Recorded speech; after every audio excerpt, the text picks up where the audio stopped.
Hello दोस्तों, तो जैसे पिछले एपिसोड में हमने देखा कि यूहो खुद को चारे की तरह इस्तेमाल करता है, जिसमें होली स्पिरिट चर्च का मास्टर नेंगोंग और फॉल्स फेस दोनों फंस गए थे। यहाँ पर उन दोनों को लग रहा था कि यूहो तो काफी ज्यादा कमजोर है, लेकिन वो दोनों नहीं जानते थे कि यूहो के साथ एल्डर सोंग भी यहाँ पर आई हुई थी, जो कि एक सुपर डोलू लेवल कल्टिवेटर थी, और ये दोनों चाहकर भी उसका मुकाबला नहीं कर पा रहे थे। इसलिए ये दोनों यूहो को पकड़ने की कोशिश करते हैं ताकि उसकी मदद से ये दोनों यहाँ से जिंदा बचकर भाग सके। लेकिन यूहो तो इनकी उम्मीद से कुछ ज्यादा ही खतरनाक था। हम देखते हैं कि वो अपने लेवल 8 की डीकंपोजिशन कैनन का इस्तेमाल करते हुए फॉल्स फेस को तो जान से मार डालता है। साथ ही साथ नेंगोंग को भी पकड़कर ये लोग स्पेक्ट्रल अंडरग्राउंड के अंदर ले आए थे, जिससे ये लोग सारी इंफॉर्मेशन उगलवाने लगे। और वो वैसे भी काफी डरपोक था, सिर्फ अपने मेंडेरियंस को बचाने के लिए वो यहाँ पर सब कुछ बता देता है। इवन कि उसने तो शपथ खा ली थी कि अब से वो बस इन दोनों का ही साथ देगा, सिर्फ एल्डर सोंग उसके मेंडेरियंस को तबाह ना करे। इवन कि वो एल्डर सोंग को यहाँ पर होली स्पिरिट चर्च के सारे मेंबर्स और रैंकिंग के बारे में भी बताना शुरू हो गया। अब आगे तो नेक्स्ट एपिसोड की शुरुआत यहाँ पर बिल्कुल उसी सीन से शुरू होती है, जहाँ पर एल्डर सोंग मास्टर नेंगोंग से होली स्पिरिट चर्च के एल्डर्स के नाम पूछ रही थी, जिस पर एल्डर नेंगोंग जवाब देते हुए कहता है कि फर्स्ट एल्डर को तो मैं नहीं जानता, वो हमेशा से मिस्टीरियस रहता है और मैं सेकंड एल्डर हूँ, जबकि फॉल्स फेस एक 7th एल्डर था। इसके अलावा थर्ड एल्डर पर आता है डार्क लाइटनिंग डोलू, जिसका पावर लेवल 92 है। साथ ही सर वो एक लेवल 9 का सोल मास्टर भी है। यूहो तो उसे सनराइज सिटी के हादसे के बाद से जानता था, जिसमें ऑलमोस्ट यूहो से मरने वाला था, लेकिन मिस वांग काइनी ने खुद को कुर्बान करते हुए यूहो की जान बचा ली थी। ये सब याद करते हुए यूहो को काफी ज्यादा गुस्सा आ रहा था। इसके बाद अगला था नेदरवर्ल्ड डोलू, जिसका सोल पावर लेवल 93 है और वो 4th एल्डर के नाम से जाना जाता है। मिस वांग काइनी को मारने में इसका भी हाथ था, इसलिए यूहो गुस्सा होते हुए कह रहा था कि लाइटनिंग डोलू और नेदरवर्ल्ड डोलू इन दोनों के साथ तो मेरा पुराना हिसाब बाकी है। इसी तरह करते हुए मास्टर नेंगोंग ने बाकी के एल्डर्स के बारे में बता दिया था। इसके बाद वो बताता है कि फायर फिनिक्स होली मेडन वो इस वक्त होली स्पिरिट चर्च के हेडक्वार्टर में है, जहां पर लीडर फेंगलिंग उससे खुद पर्सनली गाइड कर रही है। ये सुनकर यूहो अपने मन में याद करने लगा कि सनराइज सिटी में तो मिस याओटो होश संभाल चुकी थी, लेकिन लगता है कि होली स्पिरिट चर्च ने दोबारा से उस पर काबू कर लिया। साथ ही मास्टर नेंगोंग बताता है कि जहां तक ब्लू सिल्वर होली मेडन की बात है, उसकी ड्यूटी फिलहाल टियालिंग सिटी के मिलिट्री कैंप के बॉर्डर लाइन पर है, जिससे यूहो को तसल्ली हो गई थी, यानी कि उसकी इंफॉर्मेशन गलत नहीं। दूसरी तरफ मास्टर नेंगोंग कहने लगा कि मैंने चूंकि सब कुछ बिल्कुल सही और साफ साफ बताया है, तो प्लीज अब मेरी मेंडेरियस और कल्टीवेशन को डिस्ट्रॉय करने की कोई जरूरत नहीं। मैं तुमसे भीख मांगता हूँ, मैं हमेशा तुम लोगों का वफादार बनकर रहूंगा। ये सुनकर यूहो जवाब देते हुए कहता है चूंकि तुम मेरे वफादार ही बनकर रहना चाहते हो, फिर जो मैं अब तुम्हारे साथ करने वाला हूँ मुझे यकीन है कि तुम इसका बुरा नहीं मनाओगे। ये कहती यूहो अपनी गॉड इलेक्ट्रोलक्स की नेक्रोमेंसी पावर्स को एक्टिवेट करके फुर से सोल कंट्रोलिंग फायर समन कर लेता है, जिसे यूहो ने मास्टर नेंगोंग की बॉडी के अंदर इंजेक्ट कर दिया था। देखकर ऐसा लग रहा था जैसे कि उस सोल कंट्रोलिंग फ्लेम ने मास्टर नेंगोंग के दिमाग को कवर कर लिया है। इससे एक तो मास्टर नेंगोंग की सारी की सारी मेमोरी यूहो ने देख ली थी। साथ ही सर मास्टर नेंगोंग महसूस करता है कि पता नहीं अचानक से क्या हो गया, ऐसे लग रहा है जैसे कि मेरे अंदर कोई भी रेजिस्टेंस बाकी नहीं रही। यूहो जवाब देते हुए कहता है कि हाँ, ये सोल कंट्रोलिंग फ्लेम है, इसके होते हुए तुम बिल्कुल भी हमारे खिलाफ रेजिस्ट या फिर बगावत नहीं कर पाओगे। ये सब बताने के बाद यूहो अपने मन में सोचने लगा कि ये तो अच्छा हुआ कि एल्डर सोंग ने इसे इंजर्ड कर दिया था, वरना एक टाइटल लेवल डोलू सोल मास्टर पर इस टेक्निक को परफॉर्म करना फिलहाल मेरी कल्टिवेशन के हिसाब से काफी ज्यादा डिफिकल्ट है। ये सब बताने के बाद यूहो यहाँ पर मास्टर नेंगोंग से कहता है कि चलो मास्टर नेंगोंग, हमारे वापस से कैंप जाने का समय हो चुका है। और ये सब कहते हुए यूहो ने यहाँ पर फॉल्स फेस की शक्ल ले ली थी। इसके बाद सीन शिफ्ट होकर दूसरी तरफ सन मून एम्पायर के कैंप पर आ जाता है, जहाँ पर हम देखते हैं कि एक सोल्जर यहाँ पर अपने मार्शल के पास आकर उन्हें रिपोर्ट करते हुए बताता है कि मार्शल लिनहाई, हमने अपने सारे सोल गाइडेंस डिटेक्शन टूल्स को मैक्सिमम लेवल पर एक्टिवेट कर दिया।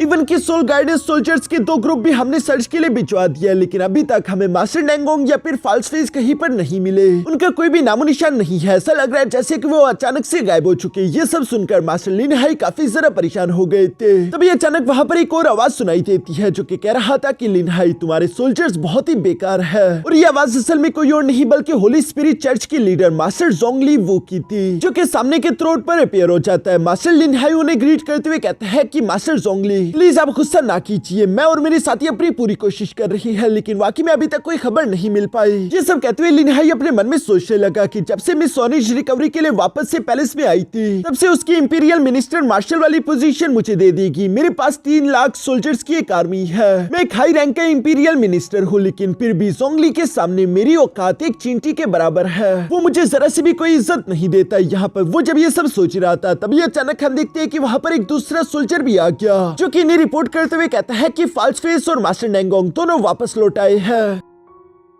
जो सुनकर लिन हाई तो काफी खुश हो गया था। इसके बाद सीन शिफ्ट होकर दूसरी तरफ यहाँ मास्टर नेंगोंग और फाल्स फेस यानी कि यूहो पर आ जाता है, जिससे फाल्स फेस का रूप बदला हुआ था और ये दोनों धीरे धीरे चलते हुए सन मून एम्पायर के कैंप के अंदर इंटर हो जाते हैं, जहाँ पर काफी खतरनाक डेथ ऑरा फैला हुआ है। यूहो उस डेथ ऑरा को महसूस करते हुए अपने मन में कह रहा था, ये सब इसी वजह से क्योंकि यहाँ पर होली स्पिरिट चर्च के कई सारे पावरफुल मेंबर्स मौजूद है। साथ ही हम देखते हैं कि यूहो ने यहाँ पर फाल्स फेस का ऑरा भी कॉपी करने की पूरी कोशिश की थी, जो करने के लिए यूहो को अपनी सारी सोल पावर इस्तेमाल करने की जरूरत पड़ रही है। अगर यूहो छोटी सी भी गलती करे तो उसका ऑरा चेंज हो जाएगा और उसका राज फाश हो जाएगा। यहाँ यूहो जब ये सब सोच रहा था, दूसरी तरफ मास्टर नेंगोंग यूहो को बताता है कि ये लेफ्ट वाला सारा एरिया हमारे होली स्पिरिट चर्च का है। तुम जो सामने बड़ा वाला टेंट देख रहे हो वो हमारे लीडर मास्टर जोंगली वू का है, और लीडर के बाजू का जो टेंट है वो है हमारे सिल्वर ग्रास होली मेडन का टेंट। यहाँ पर मास्टर नेंगोंग यूहो को ये सब कुछ बता रहा था और ये दोनों इसी तरह से आसपास की जगह को इन्वेस्टिगेट कर ही रहे थे कि तभी अचानक वहाँ पर एक इविल सोल मास्टर आ गया, जो कि इन दोनों को बताता है कि आपसे लीडर जोंगली मिलना चाहते हैं। ये सुनकर यूहो परेशान होते हुए अपने मन में सोचने लगा कि कहीं मेरी आइडेंटिटी रिवील तो नहीं हो गई। इसके बाद हम देखते हैं कि ये दोनों मास्टर जोंगली से मिलने के लिए उनके टेंट के अंदर आ जाते हैं, जहाँ पर आते ही ये सामने की तरफ मौजूद मास्टर जोंगली और मास्टर लिन हाई दोनों को ग्रीट करने लगे। यूहो देखता है कि मास्टर जोंगली का जो थ्रोन है वो साइज में काफी ज्यादा बड़ा था, और उनके बाद जो सेकंड नंबर पर आते थे वो थे लिन हाई मार्शल, जिनके पास 3 लाख सोल्जर्स की एक बड़ी आर्मी है। फिर भी उनके पास मास्टर जोंगली जैसा रुतबा नहीं। दूसरी तरफ हम देखते हैं कि मास्टर जोंगली इन दोनों से सवाल करते हुए पूछता है कि आखिर तुम दोनों को आने में इतनी सारा देर क्यों हो गई, वहाँ पर क्या कुछ हुआ। इस पर मास्टर नेंगोंग बताना शुरू कर देता है कि जिस जासूस के पीछे हम गए थे वो एक mental type Douluo soul master था। उसकी स्ट्रेंथ कुछ ज्यादा खास नहीं, लेकिन उसकी स्पीड बहुत ही ज्यादा कमाल की थी। उसने पहले ही हमें अपने पास आता हुआ महसूस कर लिया था, इसलिए वो वहाँ से भागने लगा और हमने भी उसे फॉलो करने की कोशिश की, लेकिन ये सब एक जाल थी। वो पहले से इन सब चीजों के लिए तैयार था। हम उसे फॉलो करते करते टियानहुन एम्पायर के आर्मी कैंप तक पहुंच गए थे, जहाँ पर उसका बैकअप और ट्रैप हमारे लिए तैयार थे, इसलिए मैंने वहाँ पर जाने की गलती नहीं की। मैं और फाल्स फेस उसके बाद आगे नहीं बढ़ पाए। मास्टर जोंगली सवाल करते हुए पूछता है कि इसके अलावा क्या तुम दोनों को कोई और इन्फॉर्मेशन भी मिली, जिस पर मास्टर नेंगोंग तो जवाब देते हुए कहता है कि हाँ लीडर, मैंने वहाँ पर शेक एकेडमी के कुछ लोगों को देखा। शेक एकेडमी का नाम सुनकर तो लिन हाई काफी ज्यादा शौक हो गया था, जिस पर मास्टर नेंगोंग आगे बताने लगा कि उस जासूस की मदद करने वाले असल में कोई और नहीं बल्कि शेक एकेडमी के लोग थे, और ये मुझे इसी वजह से मालूम हो पाया कि उन लोगों ने शेक एकेडमी के सिग्नल का इस्तेमाल किया था, इसलिए मैंने आगे जाने की गलती नहीं की। मास्टर जोंगली को भी ये सारी बातें सुनकर काफी ज्यादा गुस्सा रहा था, और वो कहता है कि एक लंबे अरसे से शेक एकेडमी हमारा सबसे बड़ा दुश्मन है। हमें कभी भी खतरा बॉडी सेट से नहीं बल्कि शेक एकेडमी से था, क्योंकि शेक एकेडमी की फाउंडेशन 10,000 साल पुरानी है, और शेक एकेडमी के डिसाइपल पूरे के पूरे कॉन्टिनेंट में चारों तरफ फैले हुए हैं। एक बार शेक एकेडमी ने जंग का ऐलान कर दिया तो उसका रिस्पॉन्स बहुत ही खतरनाक होगा। यही वजह है कि 4000 साल पहले सन मून एम्पायर पूरे कॉन्टिनेंट पर कब्जा नहीं कर पाया। मास्टर लिन हाई भी ये सब सुन रहा था। मास्टर जोंगली कहता है कि ये जंग बहुत अरसे पहले ही शुरू हो गई। बेशक शेक एकेडमी ने अभी तक ओपनली जंग का ऐलान तो नहीं किया, लेकिन मैं अच्छे से जानता हूँ कि वो सीक्रेटली इस जंग में इन्वॉल्व हो चुके हैं। स्टारलुआ एम्पायर के मिंगडू माउंटेन रेंज को भी वापस से उन्हीं लोगों ने हासिल करवाने में मदद की, और अब शेक एकेडमी वाले यहाँ टियानलिंग सिटी भी पहुंच चुके हैं। ये सब बोलते हुए मास्टर जोंगली मास्टर नेंगोंग से सवाल करते हुए पूछता है कि क्या तुमने उनमें से किसी भी कल्टिवेटर की मार्शल सोल देखी, जिस पर मास्टर नेंगोंग जवाब देते हुए कहता है कि हाँ, एक आदमी की देखी जो एक सुपर डोलू लेवल कल्टिवेटर लग रहा था। उसके पास एक गोल्डन फिनिक्स की मार्शल सोल थी जो कि काफी ज्यादा पावरफुल है। यहाँ पर मास्टर जोंगली तो ब्राइट फिनिक्स डोलू का सुनकर समझ गया था कि वो कोई और नहीं बल्कि मास्टर डियान होगा, जो कि दोस्तों अगर आप लोगों को मैं बताऊं तो वो इसका रिश्तेदार लगता है। असल में ये उसका चाचा है, पर फिलहाल इन बातों को यहाँ पर डिस्कस नहीं किया जाता। मास्टर जोंगली कहता है कि क्योंकि वो खुद पर्सनली यहाँ पर आया है तो हम उन्हें वेलकम करेंगे, जो बोलते हुए मास्टर जोंगली लिन हाई को ऑर्डर देते हुए कहता है कि सिक्योरिटी डबल कर दो, पहरेदारी भी डबल कर दो और यहाँ पर कोई भी घुस ना पाए। जहाँ तक यान शाओजू की बात है तो वो अकेले मेरा मुकाबला नहीं कर सकता, लेकिन अगर मैंने उसे जिंदा कैप्चर कर लिया तो ये हमारे लिए फायदेनाक है। हम उसका इस्तेमाल करते हुए बाद में शेक एकेडमी को धमका सकेंगे।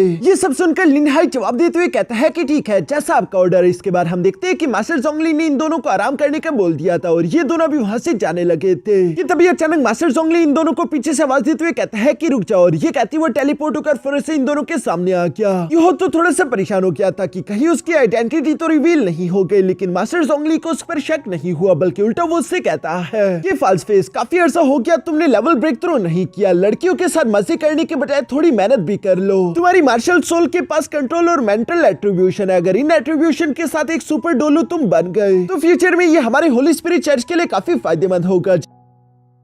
जिस पर यूहो जवाब देते हुए कहता है कि लीडर, जैसा कि आप जानते हैं कि मेरी मार्शल सोल कल्टीवेशन टेक्निक काफी ज्यादा डिफिकल्ट है, मैं आसानी के साथ लेवल ब्रेक थ्रू नहीं कर सकता। ये बहुत ही अफसोसनाक खबर है। मैं बहुत मेहनत कर रहा हूँ, लेकिन मुझे कुछ पावरफुल सोल्स डिवोर करनी होगी, उसके बाद मैं अपने लेवल को ब्रेक थ्रू कर पाऊंगा। तो क्या आप मेरी रिसोर्सेज को थोड़ा इंक्रीज कर सकते हैं? अगर मुझे एक्स्ट्रा रिसोर्सेज मिले तो इससे मेरा फायदा हो सकता है। मास्टर जोंगली तो जानते हैं कि वो बहाने लगा रहा है, ये हर वक्त लड़कियों के साथ मजे करता है, ये कभी भी मेहनत नहीं करता, इसलिए वो उससे कहता है कि मेरे सामने ये बहाने मत लगाओ, पहले खुद की मेहनत से खुद को लेवल 94 तक पहुंचाओ। एक बार तुम अपनी मेहनत से लेवल 94 पर पहुंचाओ, उसके बाद मैं तुम्हें एक्स्ट्रा रिसोर्सेज दूंगा ताकि तुम एक super title level Douluo soul master बन जाओ। अभी तक तुम सिर्फ लेवल 91 पर हो। ये सब सुनने के बाद यूहो जवाब देते हुए कहता है कि ठीक है लीडर, जैसा आप कहे, मैं अब से कड़ी मेहनत करूंगा। जो सब कहने के बाद हम देखते हैं कि मास्टर नेंगोंग और यूहो वहां से जाने लगे। रास्ते में जाते हुए यूहो अपने मन में कह रहा था कि ये तो अच्छा हुआ कि मैंने नेंगोंग की मेमोरी से सब कुछ फॉल्स फेस के बारे में जान लिया था, वरना तो आज के दिन मैं बुरा फंस जाता। यहाँ पर यही सब सोचते हुए यूहो और मास्टर नेंगोंग दोनों उस टेंट से निकलकर बाहर की तरफ अपने अपने टेंट की तरफ जाने लगे। जहाँ रास्ते में जब यूहो गुजर रहा था तो यूहो देखता है कि वहाँ पर कई सारे इवल सोल मास्टर्स थे जो कि ब्लैक मैजिक परफॉर्म कर रहे हैं। दूसरी तरफ हम देखते हैं कि मास्टर नेंगोंग यहाँ पर यूहो को फॉल्स फेस के टेंट के पास ले आता है, जहाँ वो यूहो से कहने लगा कि अच्छे से आराम करना, तुम्हें कोई भी डिस्टर्ब नहीं करेगा। ये सब बोलते हुए इवल्स की तरफ मुस्कुराते वहाँ से चला गया, क्योंकि अंदर की तरफ यूहो के लिए एक सरप्राइज है। यूहो जैसे अपने टेंट के अंदर इंटर हुआ, वो देखता है कि सामने की तरफ दो हॉट इवल लड़कियां बेड पर लेटी हुई है, जो कि यूहो से कह रही थी कि मास्टर, थैंक गॉड कि आप वापस आ गए हैं, चलो फिर मजे करते हैं। यूहो का तो उनकी ये बातें सुनकर पारा ही हाई हो गया और वो चिल्लाते हुए कहता है कि दफा हो जाओ, दोबारा मुझे अपनी शक्ल मत दिखाना। जो सुनकर तो वो दोनों लड़कियां टेंट से बाहर की तरफ भागने लगी। सब लोग ये आवाजें सुन रहे थे। फाल्स फेस चिल्लाते हुए कह रहा था कि अब से मुझे अपनी कल्टीवेशन पर ध्यान देना है, मुझे कोई भी डिस्ट्रैक्शन नहीं चाहिए, इसलिए मेरे टेंट के अंदर दोबारा मत आना। मास्टर नेंगोंग ने भी दूर से ये सब सुन लिया था। दूसरी तरफ हम देखते हैं कि यूहो अपने टेंट में आने के बाद सबसे पहले अपने सोल डिटेक्शन टेक्निक को एक्टिवेट करके चारों तरफ अपने कैंप को स्कैन करता है। जहां पर जब यूहो को पूरा यकीन हो गया था कि यहाँ पर कोई खतरा नहीं, तो फिर से अपने अनडेड स्पेक्टर रेल्म के गेट को ओपन करने लगा। जिस गेट को ओपन करने के बाद यूहो फिर से अपने अनडेड स्पेक्टर रेल्म के अंदर आ जाता है, जहां पर यूहो के दोस्त पहले से उसका बेसब्री से इंतजार कर रहे थे। सबसे ज्यादा बेचैन तो मास्टर यान दिखाई दे रहे हैं। यूहो के दोस्त यहाँ पर यूहो को आता हुआ देखकर काफी ज्यादा खुश हो गए थे। दूसरी तरफ मास्टर यान यूहो के पास आते हुए कहता है कि यूहो, तुम्हारा ये अनडेड स्पेक्टर रेल्म वाकई में कमाल की जगह है, लेकिन अफसोस की बात, यहाँ का जो डेथ हो रहा है वो मेरी लाइट फिनिक्स के बिल्कुल ऑपोजिट है, इसलिए ये मेरी लाइट फिनिक्स के साथ टकरा रहा है। मैं यहाँ पर जब से मौजूद हूँ मुझे ऐसा फील हो रहा है जैसे कि मैं यहाँ पर टॉर्चर हो रहा हूँ। हम देखते हैं कि यहाँ पर यूहो के अनडेड स्पेक्टर रेल्म के अंदर और भी कई सारे बीस्ट मौजूद थे, जिनका क्या रोल है फिलहाल हमें वो नहीं बताया जाता, मगर साथ ही सर हम देखते हैं कि वहाँ पर ज़ियाओ बाई भी मौजूद है, जो कि मजे के साथ खाना खा रहा था। एल्डर सोंगू से देखते हुए यूहो से सवाल करके पूछती है कि ये 2 लाख साल पुराना आइस बियर किंग आखिर ये तुम्हारे ऑर्डर्स को कैसे मानता है, जिस पर यूहो जवाब देते हुए कहता है कि लिटिल वाइट और मेरी दोस्ती हमारे एक पुराने दोस्त की वजह से हुई, जिसके साथ मेरे गहरा कनेक्शन है, आप लोग फिक्र ना करें, लिटिल वाइट हमारे लिए कोई भी परेशानी खड़ी नहीं करेगा। ये सब बताने के बाद यूहो यहाँ पर इन लोगों से कहने लगा कि मैंने सन मून एम्पायर के कैंप के अंदर थोड़ी बहुत इंफॉर्मेशन इकट्ठा कर ली है, जो सारी जासूसी से इकट्ठा की हुई इंफॉर्मेशन यहाँ पर यूहो अपने दोस्तों को बताने लगा, और इसी तरह करते करते पूरी रात गुजर जाती है। नेक्स्ट डे मॉर्निंग को हम देखते हैं कि यूहो अपने फॉल्स फेस वाले रूप में ही दोबारा अपने कैंप से निकलकर बाहर की तरफ आ गया था, जहाँ पर उसके कैंप के बाहर पहले से मास्टर नेंगोंग उसका इंतजार कर रहा है, जो कि यूहो को देखते ही कहता है कि गुड मॉर्निंग सेवंथ ब्रदर। यहाँ पर और भी कई सारे इवल सोल मास्टर थे और वो नहीं चाहता था कि किसी का भी शक उन पर आए। दूसरी तरफ यूहो मास्टर नेंगोंग से सवाल करते हुए पूछता है कि सेकंड ब्रदर आखिर तुम यहाँ पर क्या कर रहे हो, जिस पर मास्टर नेंगोंग धीरे से यूहो को बताता है कि आप सिल्वर ग्रास होली मेडन से मिलना चाहते थे ना, आपको उसे देखना है तो वो आज की नाश्ता करने के लिए कैंप के अंदर ही आई हुई है और मैं चाहता था कि आप उसे खुद अपनी आंखों से देख ले। ये सब धीमे से बोलने के बाद मास्टर डेंगोंग दोबारा से एक्टिंग करती हुई ऊंची आवाज में कहता है कि मुझे तो आज काफी ज्यादा भूख लगी है। मुझे यकीन है कि कल के मुश्किल मिशन के बाद तुम्हें भी काफी भूख लगी होगी। चलो चलकर हम दोनों मिलकर नाश्ता करते हैं। वैसे भी नाश्ते के बाद हम दोनों को और भी कई सारे काम करने हैं। जो सब सुनने के बाद हम देखते हैं कि यूहो भी यहाँ पर मास्टर डेंगोंग के साथ नाश्ते के लिए रवाना हो गया। इसके बाद हम देखते हैं कि ये दोनों वहाँ से चलते चलते एक और बड़े से कैंप के पास आ गए थे, जिस कैंप के अंदर आती हमें देखने को मिलता है कि वो कैंप अंदर से काफी ज्यादा बड़ा था और वो दिखने में किसी होटल की तरह दिखाई दे रहा था, जहाँ पर पहले से कई सारे इवल सोल मास्टर्स और एल्डर्स बैठे हुए थे, जिन सब ने इन दोनों को अंदर की तरफ आते हुए देख लिया था। मास्टर डेंगोंग नहीं चाहता कि कोई भी उन पर शक करे, इसलिए वो यूहो से बिल्कुल नॉर्मल एक्टिंग करने के लिए बोल रहा था। हम देखते हैं कि ये दोनों धीरे धीरे करके कैंप के अंदर की तरफ जाने लगे।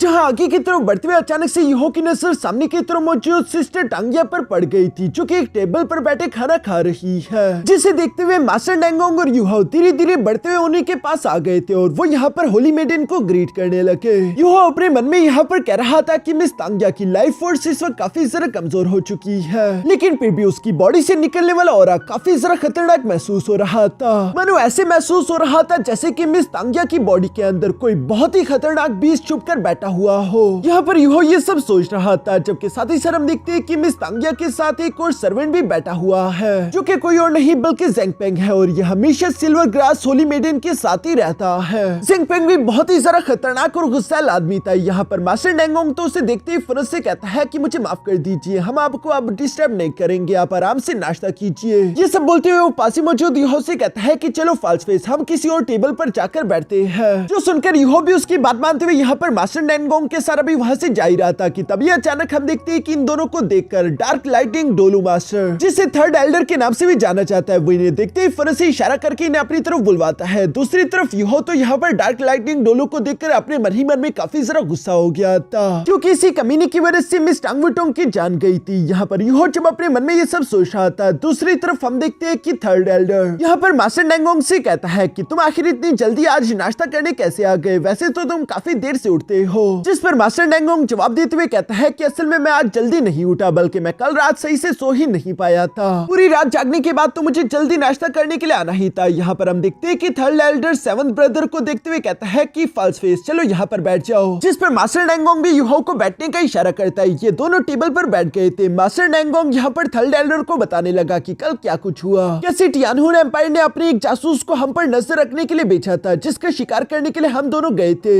लेकिन वो जासूस बहुत ही ज्यादा तेज निकला। जब तक हम उसके पास पहुंचे तब तक वो वापस लौट गया और हमें जानने को मिला कि असल में उसका साथ देने वाले कोई और नहीं बल्कि शेक एकेडमी के लोग हैं। जब हमने लीडर को इन सब चीजों के बारे में बताया तो लीडर ने कहा कि यकीनन वो शेक एकेडमी का ब्राइट फिनिक्स डोलू मास्टर यान शाओजी होगा। जो सुनकर तो थर्ड एल्डर भी सरप्राइज हो गया था, क्या यान शाओजी यहाँ पर आ चुका है, जिस पर मास्टर डेंगोंग ने हमें सर हिलाया। दूसरी तरफ थर्ड एल्डर कहता है कि मुझे अच्छे से याद है कि मास्टर यान तो ड्रैगन गॉड डोलू यानी कि मास्टर मूक का डिसाइपल हुआ करता था। वो तो उस टाइम भी बहुत ही ज्यादा पावरफुल था। अब तो मुझे पूरी यकीन है कि वो एक सुपर टाइटल लेवल डोलू सोल मास्टर बन चुका होगा। ये सब बोलते हुए खड़ा होकर यहाँ यूहो के पीछे आते हुए उसके कंधे पर हाथ रखते हुए कहता है कि चलो कोई बात नहीं, उन्हें यहाँ पर आने दो, वैसे भी आज नहीं तो कल हमारे शेक एकेडमी के साथ मुकाबला तो होने ही वाला है। यूहो को तो थर्ड एल्डर पर काफी गुस्सा आ रहा था। दूसरी तरफ थर्ड एल्डर कहता है कि हमारे पास यहाँ पर लाखों की आर्मी है, इसके अलावा सन मून एम्पायर के 5 beast king level soul guidance master regiments भी हमारे साथ है, जिन्हें हमारे मास्टर जोंगली पर्सनली कमांड करते हैं। हमारे हारने का तो जरा सा भी चांस नहीं। अगर उन बेवकूफों ने यहाँ पर आने की गलती की तो वो यहाँ से जिंदा नहीं जा पाएंगे। ये सब कहते हुए मजे के साथ वाइन पीने लगा। दूसरी तरफ मास्टर डेंगोंग भी एक्टिंग करते हुए हंसते हुए कहता है कि हाँ मुझे भी यही लगता है, चलो हम लोग शांति से नाश्ता करते हैं, क्योंकि वो जानते हैं कि यूहो गुस्से में शांत बैठा हुआ है। तभी अचानक थर्ड एल्डर उससे कहता है कि सेवंथ ब्रदर, मैंने सुना है कि तुमने अपनी 2 कॉन्क्यूबाइंस को अपने रूम से निकाल दिया, आखिर तुमने ऐसा क्यों किया? जिस पर यूहो जवाब देते हुए कहता है क्योंकि लीडर ने कल मुझ पर काफी ज्यादा गुस्सा किया। वो कहते हैं कि मैं हमेशा लड़कियों के साथ मजे करता रहता और कल्टीवेशन पर फोकस नहीं करता, इसलिए मैंने ये डिसीजन लिया। ऑफ कोर्स मैं उन्हें गुस्सा नहीं दिला सकता। यहाँ पर हम उन्हीं दोनों कॉन्क्यूबाइंस को भी देखते हैं जो कि इस वक्त काफी ज्यादा गुस्से में थी, जिस पर थर्ड एल्डर तो उस पर हंसते उसका मजाक उड़ाते हुए कहता है कि मैं तो तुमसे पहले ही कहा करता था कि लड़कियों से दूर रहा करो। ये सुनकर यूहो जवाब देते हुए कहता है पर ये बात सच नहीं है, आपने खुद भी तो सनराइज सिटी के अंदर अर्थ ड्रैगन गेट की सेक्ट लीडर जो कि एक फीमेल थी, उसे खुद पर्सनली बंदी बनाकर रखा हुआ था, तब आखिर आपने वो क्यों किया? एल्डर तो उसकी ये बात सुनकर पूरी तरीके से शॉक हो गया था और वो हैरान होकर सवाल करते हुए पूछता है कि आखिर तुम्हें ये बात कैसे मालूम हुई? यूहो जवाब देते हुए कहता है कि अगर तुम नहीं चाहते कि दूसरे लोग तुम्हारे राज के बारे में जाने तो वो काम करो ही मत। ये सब बोलते हुए यूहो वहां से खड़े होकर जाते हुए कहता है कि तुम सेकंड ब्रदर से ही बातें करो, फिलहाल मुझे यहाँ से जाना है कल्टीवेशन पर ध्यान देने के लिए। ये सब बोलते हुए यूहो खड़ा होकर वहां से जाने लगा। पीछे की तरफ मास्टर नेंगोंग यहाँ पर थर्ड एल्डर को शांत कराते हुए कहता है कि आराम से बैठकर वाइन एंजॉय करो, कोई बात नहीं, ये सब तो चलता रहता है। थर्ड एल्डर सवाल करते हुए कहता है कि आखिर ये सेवंथ ब्रदर को हो क्या गया, ये काफी जरा अजीब बिहेव कर रहा है। जिस पर मास्टर नेंगोंग सिचुएशन को संभालते हुए कहता है कि वो क्या है ना कि कल के दिन लीडर ने उसकी बेइज्जती कर दी थी, शायद वो अच्छे मूड में नहीं है। जिस पर थर्ड एल्डर भी अब ज्यादा ध्यान नहीं देता। दूसरी तरफ हम देखते हैं कि यूहो भी वहां उस कैंप से बाहर की तरफ जाने लगा था कि तभी अचानक होली मेडन यहाँ पर यूहो को आवाज देते हुए कहती है कि रुक जाओ। यूहो रुकते हुए सवाल करते हुए पूछता है कि कहिए आपको क्या कहना है। सिल्वर ग्रास होली मेडन यूहो से सवाल करते हुए पूछती है कि तुम्हारा ऑरा ये थोड़ा बहुत बदला हुआ क्यों महसूस हो रहा है? जो सुनकर तो यूहो भी शॉक हो गया था और यहाँ पर इसी सीन के साथ हमारा ये एपिसोड यहीं पर खत्म हो गया।